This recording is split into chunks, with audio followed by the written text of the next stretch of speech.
Hello বন্ধুরা, তোমরা সবাই কেমন আছো? আশা করি ভালোই আছো। আর আমিও খুব ভালো আছি তোমাদের ভালোবাসায়। তো তোমরা যদি আমার ইউটিউব চ্যানেলে নতুন হয়ে থাকো, প্লিজ সাবস্ক্রাইব করে দেবে, পাশে থাকা বেল আইকনটি ক্লিক করে দেবে। আর আমার ভিডিও যদি তোমাদের ভালো লাগে অবশ্যই লাইক কমেন্ট শেয়ার করে দিও। তো আর তোমাদের সাথে আজকে আমি নিউ ব্লগ নিয়ে চলে এসেছি আজকে। তো দেখো, আজকে আমি প্রথমে ঠাকুরকে দিয়ে স্টার্টিং করেছি ভিডিওটা। তো তুলসী মঞ্চে ফুল টুল দিয়ে জল দিয়ে তুলসী মঞ্চে আবির দিয়ে দেবো ঠাকুরের পায়ে। সব ঠাকুরের পায়ে আবির দিয়ে স্টার্টিং করেছি ভিডিওটা। তো চলো দেখা যাক, ভিডিওটা দেখতে থাকো।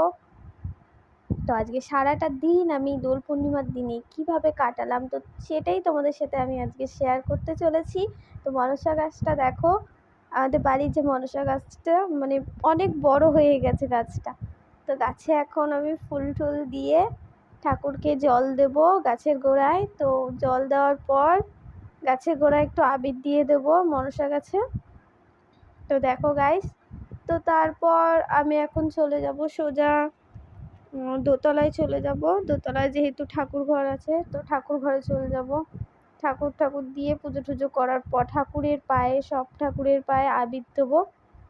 তার আগে আমার ঘরেও ঠাকুর রাখা আছে, তো সেখানেও আমি ফটোতে দিয়ে দেবো ঠাকুরের পায়ে আবির। তো চলো গাইস, দেখা যাক, ভিডিওটা দেখতে থাকো তোমরা। আর তোমাদেরও কিভাবে কাটলো দোল পূর্ণিমার দিনটা, তো তোমরাও অবশ্যই কমেন্টে জানাবে। তো এদিকে আবার মেয়ে এলো, মেয়েকেও একটু আবির দিয়ে দিলাম। মেয়ে রং খেলছে, সকাল সকাল রং খেলা শুরু করে দিয়েছে। তো দেখো, ঠাকুরের পায়ে আবির দিয়ে দিচ্ছি। এটা হচ্ছে আমার ঘরে এই ঠাকুরগুলো কৃষ্ণ রাধার মানে এখানে সব আছে, সেই ঠাকুরের ফটোতে দিয়ে দিচ্ছি। ফুল দিয়ে দিলাম, ডেলি ফুল দিই। তো আজকে যেহেতু দোল পূর্ণিমা, তো ওর জন্য ঠাকুরের পায়ে ফুলও দিলাম, আবিরও দিয়ে দিলাম, তো গালেও লাগিয়ে দিলাম কৃষ্ণ রাধার। তো চলো, এবার আমি দোতলায় চলে এসেছি। তো ঠাকুর মন্দিরে চলে এলাম। তো এবার বাসি ফুলগুলো সব ফেলে দিলাম, দিয়ে ঠাকুরের পায়ে ফুল টুল দিয়ে ঠাকুরকে সাজিয়ে টাজিয়ে নিলাম, দিয়ে তারপরে ঠাকুরের পায়ে আবির ঠাবির দিয়ে দেবো। তো দেখো গাইস, সব ঠাকুরকে ফুল টুল দেওয়া হয়ে গেল, কমপ্লিট। এবার দিয়ে দেবো আবির, সব ঠাকুরের পায়ে আবির দিয়ে দেবো। তারপর পুজোটা সেরে নেবো। তারপর পুজোটা সেরে নেওয়ার পর বড়দের পায়ে আমি আবির দেবো। তো বড়দের পায়ে আবির দেওয়ার পর, তো আবার বর ঘরে ছিল না যেহেতু, তাই কি আর করা যাবে, ওর সাথে রং খেলা হয়নি। তো বড়রা যারা ছিল সবার পায়ে একটু আবির দিয়ে নিলাম। তো আবির দিয়ে নেওয়ার পর একটু রঙ্গোলি দিলাম। মেয়ে বায়না করছিল যে মা একটু রঙ্গোলি দিয়ে দাও, তাই একটু রঙ্গোলিও দিয়ে নিলাম।